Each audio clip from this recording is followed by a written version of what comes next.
காஞ்சிபுரத்துல இருந்து கழிவுலாம் அந்த ஏரியில வந்து இந்த ஏரிக்கு வருதா? இங்க வருது. குடிக்க முடியல, பயன்படுத்த முடியல உங்களால. பொங்கல் வைக்கும்பா, பொங்கல் வைப்போம். அதுக்கு முன்ன இப்போ தண்ணியே நாஸ்டா போச்சு. அந்த தண்ணியால நிறுத்தினா இந்த ஏரியா எல்லாமே நல்லா இருக்கும். ஆடு மாடு நல்லா இருக்கும். நோடி வராது, மனுஷாருக்கும் வராது. தண்ணி குடிக்கிறது. சரிம்மா சரிம்மா, அதுக்குதான் வந்திருக்கிறேன் பார்க்கறதுக்கு தான். நல்லா போராட்டம் பண்ணி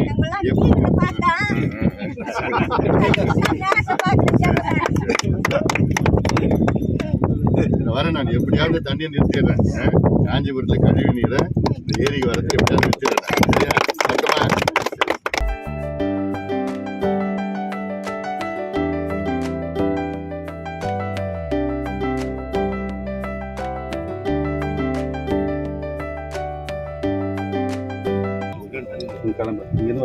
மொத்தமா ஃப்ளமிங்கோலாம் வருது இங்க. 2020 அது வந்து பேர்ட் செஞ்சுரியா சொல்லிருக்காங்க. 5 வருஷம் ஆயிடுச்சு.